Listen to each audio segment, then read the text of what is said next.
시청자 여러분 안녕하십니까? 혁신성장 기회에 맞춰서 한국경제TV가 야심차게 준비한 혁신성장 코리아 진행을 맡은 한석주입니다. 오늘은 아주 특별한 시간을 이렇게 맡고 있다는 것을 잘 아실 겁니다. 지난주부터 소재 부품 장비 스타트업 100에 선정된 기업을 차례로 모시고 있습니다. 오늘은 오랜만에 들어보시죠? 5G 시대에 더욱 편리한 기업으로 각광을 받고 있는 K-네츠의 오경훈 대표님입니다. 오 대표님 안녕하십니까? 네, 안녕하십니까? 네. 이렇게 어렵게 나오신 데 대해서 감사하다는 말씀드리겠습니다. 먼저 그 시청자분을 만나보시죠. 안녕하십니까? 저는 K-네츠 대표 오경훈이라고 합니다. 만나뵙게 돼서 반갑습니다. 네. 이 K-네츠 K자가 붙었네요. 네, 그렇습니다. 네, 아주 특별한 아주 시청자분의 첫 번서부터 네. 굉장히 좀 눈을 확 뜨게 하는 기업일 것 같은데 어떤 기업인지 기업 소개부터 좀 해주시기 바랍니다. 저희는 그 2018년 9월에 창업한 회사입니다. 네네. 그래서 지금 만 4년 지났고요. 그래서 이제 스타트업 기업으로 네네. 많은 일들을 해오고 있습니다. 그 K-네츠 네네. 이건 어떤 기업 의미를 갖고 있는지 또 이 브랜드가 만들어지기까지 여러 가지 고충이 좀 많으셨을 텐데요. 그 과정을 좀 되새겨 주시기 바랍니다. 네, 말씀하신 것처럼 이제 K-네츠의 K는 이제 우리 K 컬처, 네. K 방역 이런 것처럼 네네. 그 코리아라고 하는 이제 접두사를 가지고 있고요. 네네. 거기에 이제 네트워크 이볼빙 네트워크 그 테크놀로지 존이라고 하는 그 NETZ를 붙여서 네네. 이제 한국의 기술 경쟁력을 가지고 글로벌 시장에 그 통신 네트워크를 고도화시키겠다라고 하는 좀 당돌한 목적을 가지고 있습니다. 네, 당돌하다. 네. 지금 말씀하신 중에 기업을 소개하면서 네. 넷 테크놀로지라는 표현을 썼는데요. 이게 좀 구체적으로 네네. 5G 네. 이런 것과 좀 어떤 연관이 있는지 좀 설명해 주시기 바랍니다. 맞습니다. 네네. 이제 통신 네트워크가 이제 세대를 이렇게 거쳐가면서 굉장히 고도화되고 있는데요. 네네. 저희는 이제 거기에서 그 이제 기존에 있었던 4G까지의 전문성을 가지고 네. 5G 또 6G까지의 어떤 네트워크 고도화를 이뤄내겠다 뭐 이런 목적을 가지고 있습니다. 네, 지금 그 단계가 어느 정도입니까? 6G까지 갔습니까? 아닙니다. 지금 이제 5G 초창기이고요. 네네. 뭐 이제 글로벌에서 많이 얘기되고 있는 디지털 전환, 뭐 디지털 트랜스포메이션이라고 하는 그 역할을 5G가 지금 수행해내고 있는 그런 단계라고 보면 될 것 같습니다. 네, 우리가 이쪽 분야에 좀 세계적으로 경쟁력이 어느 정도 위치 있는지 좀 시청자 여러분께 오랜만에 좀 말씀해 주시죠. 네, 그 5G 시장을 이제 저희가 일을 하면서 글로벌 기업들 많이 만나는데요. 네네. 한국의 수준은 뭐 타의 추종을 불허할 만큼 굉장히 고도화되어 있고, 네네. 이제 경쟁 국가들에서도 이제 좀 위기감을 느낄 정도의 네, 그 네. 네트워크 고도화가 되어 있고요. 네네. 물론 이제 그거는 3G, 4G 때도 마찬가지였지만. 한국은 이제 5G가 많이 좀 활성화되어 있는 형태이고 지금 일본이나 미국은 이제 막 투자가 이루어지고 있는 그런 시장 상황입니다. 아, 그렇습니까? 네네. 그러면 어떻게 보면 이제 그 선도자 입장으로 꼭 네네. 가주시는 거 아니겠습니까? 맞습니다. 한국이 네. 또 한국에 속해 있는 기업들이 그러면 뭐든지 신기술하면 거기에 따라서 배타적 상위권이 되면 네. 여러 가지 그 특허권이라든가 예, 수상 경력 이런 게 많을 거로 생각하는데요. 네네. 특히 K-네츠는 그 수상 경력이 많다 그러는데 시청자부터 좀 알려주시죠. 네.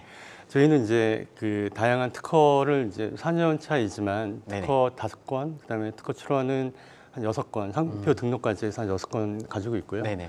또 이제 지난 해에 일본 총무성에 그 5G 텔렉 인증을 국내에서는 이제 최초로 취득을 했습니다.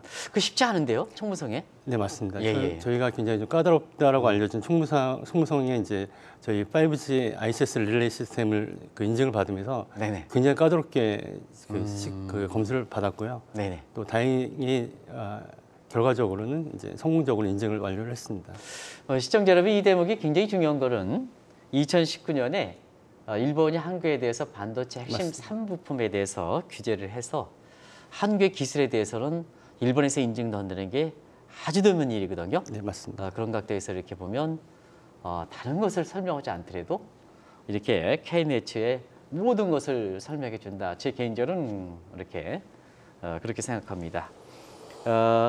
사실은 이렇게 5G에서 일반적으로 이렇게 전체적인 그림을 그렇게 그려드리고 있습니다는 이와 관련해서 K네츠는 어떤 쪽으로 사업을 구체화하고 있는지 구체적인 사업 영역 같은 거 이런 것 좀 말씀해 주시기 바랍니다. 네. 저희가 이제 신생 기업, 스타트업 기업이다 보니까 네네. 사실 이제 그런 기술 변별력을 중시하는 그런 국가 또 그런 사업자들을 이제 대상으로 저희가 R&D를 진행을 했었고요. 네네. 그러니까 선행 R&D를 진행을 하고 그게 한 2년여간 그 평가 기간을 거치면서 네네. 이제 작년 2월에 국내 중견기업들하고 이제 경쟁을 해서 저희 같은 이제 신생기업이 네네. 이제 결국은 최종적으로 공급사로 5G 릴레이 공급사로 선정이 되었습니다. 네네. 그래서 이런 이제 핵심 요소 기술은 이제 기존의 하드웨어 디펜던트했던 부분들을 네네. 다 신호처리 알고리즘으로 소프트웨어로 이제 구현을 함으로써 좀 그런 5G가 요구하는 초저지연, 뭐 초광대역 이런 기술들을 좀 기틀을 좀 마련할 수 있는 그 성공적인 기술 개발이 완료가 됐습니다. 이쪽 분야에 이렇게 오랫동안 이렇게 근무하신 특별한 배경이 있습니까? 개인적으로? 저는 이제 통신공학을 전공을 하고요. 네네. 이제 전공 자체를 통신을 했기 때문에 계속 일을 했는데 사실 이제 무선의 꿈은 유선이라고 하거든요. 네네. 무선이 유선만큼의 통합 품질을 이루고자 하는 것들은 사실 저희 같은 공학도들한테 굉장히 큰 도전이고요. 네네. 앞으로도 이제 계속 있어야 될 일들인 것 같습니다. 그래서 그쪽 일을 재미삼아서 일하고 있습니다. 네. 이번에 그 소재 부품 네. 100기업에 이렇게 선정됐지 않습니까? 네. 이게 아주 특이한 아주 프로그램인데요. 네네. 다시 한번 이걸 그 프로그램을 시청자 여러분께 좀 설명 좀 해주시기 바랍니다. 네. 그러니까 소부장 그 100개 이제 처음에 모토는 이제 해외 의존도를 이제 일본으로부터 해외 의존도를 줄이고 네네. 이제 그 주요 부품들을 자립화하자라는 취지가 강했는데 네. 그래서 소부장 100에 있는 기업들 대표님 만나 뵈시면 대부분은 그렇게 이제 그 안으로 들어오신 그래서 소재 부품을 개발하시는 분들이 많은데 저희는 이제 오히려 아까 말씀하신 것처럼 장비를 들고 이제 그 해외 일본으로 진출하는 네. 일들을 좀 하고 있어서 조심스럽기도 하고 하지만 이제 저희 뭐 한국 기술력이 워낙 뛰어나기 때문에 그런 네네. 부분들을 또 사업자들 많이 인정해 주시고요. 네. 이제 그렇게 이제 진행을 하고 있습니다. 왜 특별히 이걸 소지품 관련해서 이 100기업에 이렇게 여쭤보냐면 사실 한국에 지금 최근에 무역 수지가 다시 적자로 들어왔었지 않습니까? 네네. 이 적자로 들어왔던 내용에서는 일본으로부터 소재 부품에 대한 의존도가 상당히 높아서 그것이 경우에 따라서 만성적인 적자의 가장 큰 요인이지 않습니까? 네네. 근데 이번에 거꾸로 K네츠 같은 경우에는 기술력 인정받아서 네. 일본에 수출하니까 무역 적자 개선하는데 상당히 도움되지 않겠습니까? 네, 맞습니다. 그래서 제가 특별히 시청자 여러분한테 이 대목을 여쭤봤다 이렇게 말씀드리겠습니다. 네. 아마 이거는 획기적일 겁니다. 네. 뭐 시청자 여러분 아시겠지만 소재 부품에 대해서 일본의 경쟁력 뒤져서 우리가 고도 성장 과정에서 무역 수지 적자가 굉장히 심해졌는데요. 이게 거꾸로 우리 수출이 그것도 일본의 아주 정부로부터 공인받아서 우리 상품을 수출한다는 건 대단한 일이 아닌가 생각합니다. 이 기업을 하면서 꼭 나오는 게 안티드론이라는 건 나와요. 네. 안티드론이 뭔지 좀 말씀해 주시기 바랍니다. 그러니까 이제 안티드론은 그 말 그대로 드론을 방어하는 그 체계인데요. 네네. 이게 이제 뭐 최근에 우크라이나 침략 전쟁을 통해서도 알 수 있듯이 네네. 그러니까 드론이 갖고 있는 순기능도 있지만 그런 이제 위협적인 요소들이 상당히 높기 때문에 네네.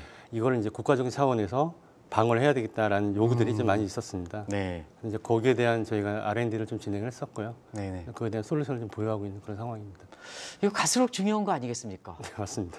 뭐 이번에 우크라이나 사태하면 중요한 이렇게 시설에 있잖아요. 네네. 이게 사람을 탑재하지 않은 드론. 네. 저는 이제 드론에 대해서 관심이 없다가 이번에 우크라이나 사태 때 이게 이렇게 중요한 건지 내가 확실히 알았어요. 네네네. 이거 드론을 탐지해가지고 그 인명 피해를 줄이기 위해서는 방어적인 측면에서는 안티드론이 필요해야 되지 않습니까? 네네 맞습니다. 그런 대목을 좀 전체적으로 앞으로 추세라든가 이런 걸 좀 말씀해 주실까요? 네. 네. 그러니까 뭐 저희는 이제 스타트업 기업이라고 하는 건 이제 뭐 성공이 보장되지 않은 거에 들어가서 이제 문제점을 해결해서 그걸 통해서 이제 성공을 이뤄내는 네네. 기업이 이제 스타트업 기업이라고 할 수 있을 것 같은데요. 네네. 안티드론 시장도 이제 대표적으로 그러한 시장입니다. 이게 다양한 솔루션이 있을 수 있지만 이제 저희 같은 경우에는 드론을 탐지하는 레이더 하고요. 네네. 탐지된 레이더가 탐지된 드론이 이게 새인지 네네. 드론인지를 구분하는 이제 카메라. 이걸 이제 드론이다, 미상의 드론이다고 이제 판명이 되면 그걸 공격하는 그 소프트킬 장치를 이제 하나의 융합 솔루션으로 그 체계화해서 방사청에 납품을 했습니다. 네. 오늘 아마 시청자분이 오 대표님에 대해서 굉장히 관심이 높은 게 이 북한도 이 드론에서 네, 맞습니다. 지금 여러 가지 미사일도 많이 쏴고 해서 한반도의 지정학점이 상당히 높은 상태에서 그 무엇보다도 우리 국민들 입장에서는 안티 드론에 대한 관심이 상당히 높지 않겠습니까? 네, 네. 그런 걸 좀 이렇게 해서 우리 시청자분이 상당히 좀 이렇게 중요성이 부과하고 기대도 높을 거로 생각하는데요. 지금 북한의 드론 같은 경우는 어느 정도 위치에 있는지 좀 말씀해 주실 수 있을까요? 여전히 뭐 그러니까 이제 드론이라고 하는 네네. 게 어떤 뭐 북한이나 요즘에 이란 얘기도 많이 나오는데 네네네. 그러니까 드론을 이제 멀티 퍼포즈 모바일 머신이라는 이제 다기능 이동체 네. 기기다라고 이제 얘기를 하거든요. 그러니까 거기에서 내포되어 있는 얘기는 충분히 음. 유용할 수도 있지만 공격성도 띄고 있다라는 네네. 부분이고요. 그러니까 이걸 이제 어떻게 방어를 할 거냐라는 거는 여러 가지 얘기가 있을 수 있을 것 같습니다. 근데 네네. 저희가 이제 주목했던 점은 이제 드론을 탐지하고 뭐 식별하고 이렇게 공격하는 장비들이 저희가 처음 창업 초기에는 다 외산 장비였었거든요. 네네. 그래서 이제 각각을 그 동작을 시키고 또 그걸 운영하는 주체들도 다 따로 있어야 되는데 네네. 그렇게 해서는 이런 드론 방어 체계를 효과적으로 할 수 없기 때문에 네네. 이거 하나의 통합된 음. 왜 그러냐면 드론 늘 움직이고 있기 때문에 네네. 드론이 탐지되면 식별하는 것도 자동으로 이제 쫓아가야 되고 이제 뭐 이런 것들이 유기적으로 네. 돌아야 되기 때문에 아마 이런 것들은 이제 국내 순수 기술로 이렇게 그 젊은 그 과학자들하고 같이 만들었던 게 좀 의미가 있을 것 같습니다. 네. 사실은 지금 지정학적 이용 관련해서 안티 드론 얘기를 하고 있습니다는 이 드론이 활성화되면 활성화될수록 민간 사이드에 있어서 뭐 창가에 뭐 이렇게 네네. 뭐가 움직이는 거 있잖아요. 네, 맞습니다. 그게 움직이든 아니든 드론화 활성화되면 이게 나도 몰래 저렇게 탐지하는 건가 하는 거에 대한 불안감은 상당히 많은 거거든요. 네. 그런 측면도 계속해서 이게 안티 드론과 관련해서 적용 범위 그렇게 거기까지 합류되는 거 아니겠습니까? 네, 그러니까는 이게 기존에도 사실 이제 위협적인 위협적인 요소들이 많이 있어서 네네. 20년 이전에도 이런 이제 그 대테러를 위한 것들은 있었는데요. 네네. 방어 체계는. 근데 이게 2020년도에 법제화가 됐습니다. 그래서 드론을 위한 뭐 전파 교란이라든가 이런 것들이 이제 그 시행령이 내려지고 법제화가 되면서 네네. 지금 말씀하신 것처럼 그런 대응은 조금 더 물론 허가를 받아야 되고 신고를 해야 됩니다만 이제 더 적극적으로 이렇게 대응을 할 수 있는 그런 기반 마련되어 있습니다. 예, 드론 대비해서 안티 드론이 있다는 것은 그 경계선상에 네. 이 법적인 규제 같은 거 네네. 이런 거에 대해서 민간이 활성화되면 할수록 그런 이렇게 질서 차원이라든가 네. 이런 측면에서 그 규제가 필요한 거 아니겠습니까? 네, 맞습니다. 그런 대목에 대해서는 한국에 제대로 좀 돼 있으니까. 네, 그런 요구들이 이제 네네. 굉장히 많이 그 정부한테 전달이 됐었고요. 네. 그러니까 이걸 막기 위해서는 일단 그 제도 개선이 되어야 합리적인 이제 그 제품이 나올 수 있다라는 것들이 이제 많이 의견 개진이 됐었고요. 네. 그게 이제 2020년도에 6월에 입법화되고 이제 12월에 당해년도 12월에 이제 시행령이 마련되면서 조금 더 이제 적극성을 띠는 그런 상황입니다. 네. 그리고 또 한 가지 이제 시청자분이 오늘 그 아주 그 이게 드론과 관련된 이렇게 보니까요 궁금증이 많더라고요. 네네. 뭐 드론 택시도 있다면요 요새? 아, 예, 예. 그럼 드론에 사람을 태우면요 비행기가 소형 비행기가 똑같은 거 아니겠습니까? 맞습니다. 이제 무인기, 그러니까 드론은 기본적으로 이제 그 이제 무인기를 지칭하는 네네. 용어인데, 그러니까 사람이 했던 일들은 이제 그런 기계가 대신하겠다라는 것들이 이제 모토가 돼서 그런 무인 택배, 무인 뭐 택시 이런 것들이 이제 많이 회자되고 있죠. 네. 택배 관련해서 이 네네. 드론 택배 있잖아요. 네네네. 그거 사실 꿈 같은 얘기거든요. 네네네. 근데 그 무게도 상당 부분이 있다. 정확도도 굉장히 정확하더라고요. 네네네. 근데 아파트 같은 거 어떻게 합니까? 그러니까는 뭐 그런 부분은 이제 뭐 난제이긴 하고요. 일단 네네. 정확도는 굉장히 높습니다. 아, 이제 문제는 이 이송 구간에 아마 네네. 그 이제 비행을 위한 배터리가 또 이제 굉장히 이슈가 되지 않을까 싶긴 하고요. 네. 이제 GPS 좌표를 정확하게 타깃 지점까지는 이제 갈 수는 있는데 아마 아파트 같은 데는 이제 개별적인 것보다도 이제 특정 장소에 특정 장소. 이제 네. 배달하는 형태가 될 텐데 그렇게 이제 좌표를 통해서 이렇게 드론이 배달되는 건 상당히 높습니다. 단지 이제 그 거리, 네. 이동 거리 간에 그 배터리 소요를 이제 어떻게 감당을 할 거냐라는 건데 뭐 최근에 자율주행, 뭐 전기차 이런 걸 네, 보더라도 뭐 멀지 않은 시간에 해소될 거라고 보고 있습니다. 네, 그쪽 분야에 지난번에 자율주행차 관련한 배터리 네네. 이렇게 그 업자가 나왔는데요. 드론이라든가 이런 건 이런 배터리 문제를 이렇게 적용해서 확대할 수 있어서 그 택배라든가 이런데 그 전기 부분 이런 걸 아주 해소하는데 곧 도착한다, 곧 네네. 실현된다 이렇게 네, 얘기를 네. 하시더라고요. 저도 그렇게 동의합니다. 근데 이게 사실인지 모르겠습니다만 데이터 분석 보면 사람에서 택배를 이렇게 이동해서 잘못 전해주는 경우와 네네. 드론에 의해서 이렇게 잘못 전해주는 경우 보면 드론이 더 오히려 더 정확하다 이렇게 이제 데이터가 나오는데요. 네네네. 그러면 앞으로 드론이 이쪽 분야의 택배라든가 이런 데가 굉장히 활성화될 가능성이 높지 않습니까? 네, 그렇게 이제 네네. 그런 이제 도서 지역이나 이런데 그 네네. 물건 하나를 배달하기 위해서 사람이 직접 이동을 하는 것보다는 네네. 그렇게 드론을 활용하는 게 훨씬 더 이제 효율적이다라고 보고 있고요. 일단 네네. 지향성 자체가 지향점이 맞다고 보고 있습니다. 이제 그걸 이제 네네. 기술이 어떻게 해결해내느냐 문제는 남아 있는 것 같고요. 네네. 이제 공적으로 그게 더 활성화될 거라고 보고 있습니다. 네. 오 대표님 이렇게 저랑 같이 인터뷰를 이렇게 짧은 시간에 네. 왜 기업하셨습니까? 그 학생을 가르치면 굉장히 좀 인기 있는 아니요. 교수가 됐었을 거라 생각하는데. 전 산업체에서 일하는 게 더 재밌고요. 그렇습니까? 아, 그 지금 같이 저희 뭐 이제 스타트업 기업이라 네네. 많은 인력이 있지는 않은데 같이 R&D하는 인력들하고 조금 우리가 그동안 잘해왔던 거를 좀 더 시장에 의미 있는 제품들, 뭐 안티드론도 그 중에 하나고 5G 제품도 이제 그런 것들의 하나인데 그런 것들을 통해서 좀 성취감도 있고 우리가 또 동기부여도 하고 이런 것들을 저는 이제 리더로서 역할을 하고요. 이런 저희 멤버들이 같이 추진해주고 네. 있습니다. 그렇게 인력을 관리하는데 특이한 어떤 뭐 사항이 있습니까? 네, 저는 이제 주로 연구소에 근무를 하고 연구소장을 하다가 이제 회사를 창업을 했는데요. 그러다 보니까 이제 이 연구원들의 DNA를 네네. 생각을 해보면 최대한 관리를 하지 않는 관리 프로세스가 이런 R&D 성과를 더 잘 내지 않을까 하는 생각을 가지고 있고요. 네네.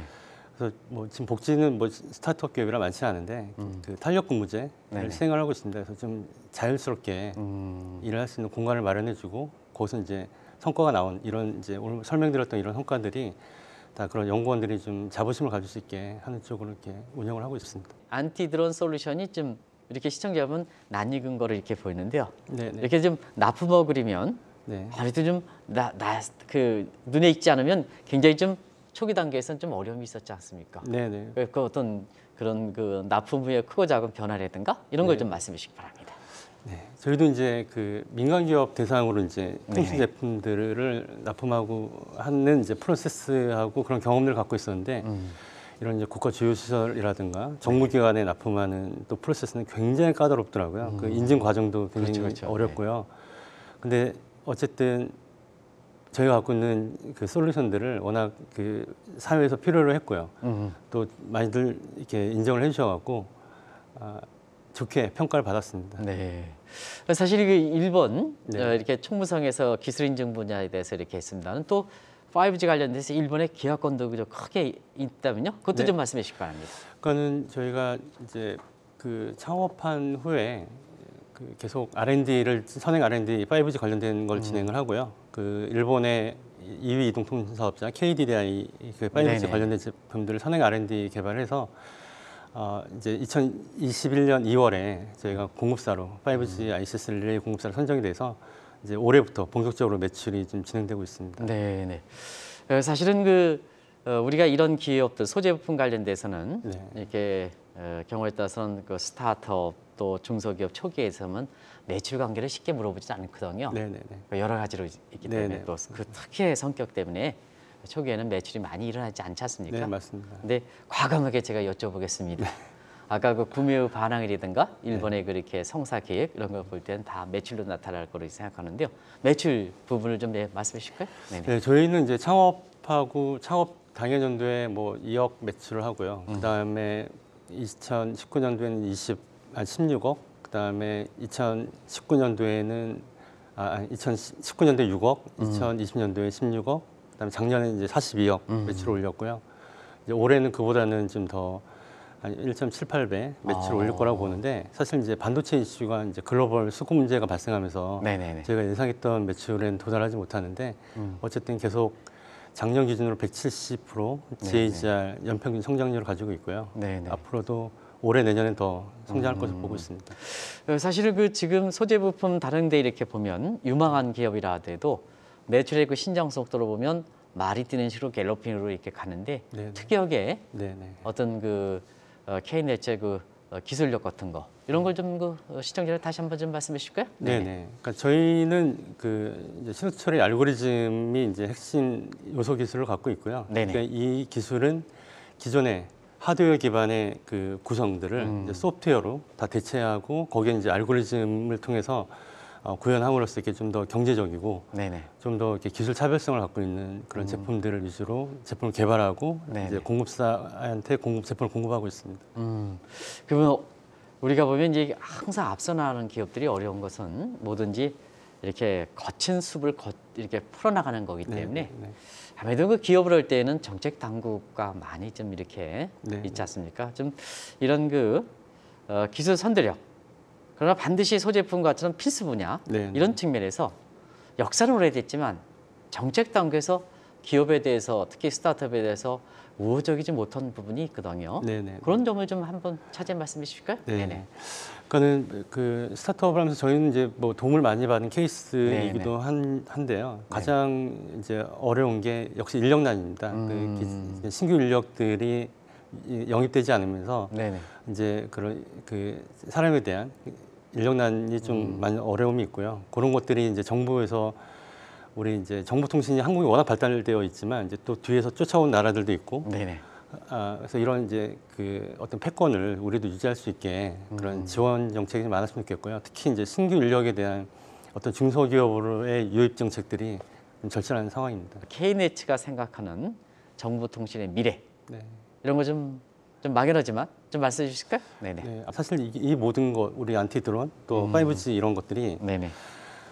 이제 디지털 전환이라고 하는 그 디지털 트랜스포메이션에 다 수렴될 수 있는 내용들이거든요. 네네. 이걸 다 디지털화해서 어떤 예측을 하고 뭐 대응책을 구축하고 네네. 뭐 이런 것들이 아마도 더 성장하지 않을까라고 예상을 하고 있고요. 네네. 그런 거에 아무튼 그 산학연이 다 이렇게 좀 집중해서 더 이렇게 발전해 나갔으면 좋겠습니다. 네네.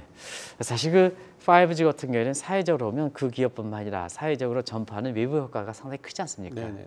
그런 측면에서 보면 이 기업에 대한 평가는 외부에 얼만큼 긍정적 영향을 주느냐 그런 비교령적 요소도 충분히 평가해 줄 대목이 아닌가 그런 쪽을 좀 연구도 하시고 네. 또 기업을 하시는 입장에서 이렇게 보면 상당히 좀 하실 얘기가 많을 것 같아요. 네네.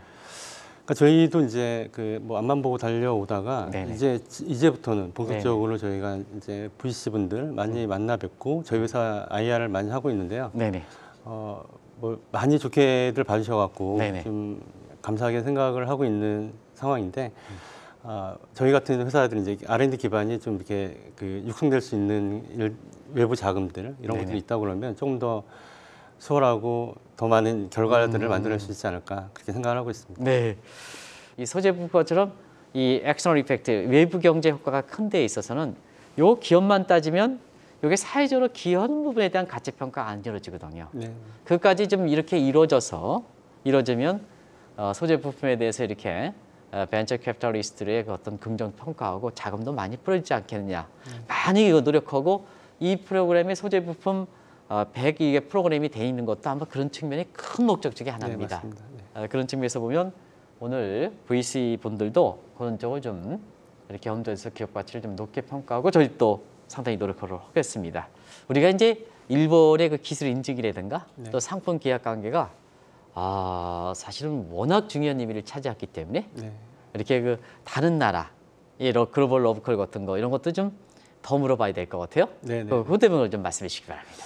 네, 뭐 말씀하신 것처럼 네네. 이제 일본 시장 진입을 이제 필두로 해서 저희는 2023년도에는 네네. 지금도 이제 유럽 일부 통신사업자하고 그런 교류를 갖고 있는데 이제 유럽이나 이제 미국 시장에 네네. 본격적으로 진출할 예정이고요.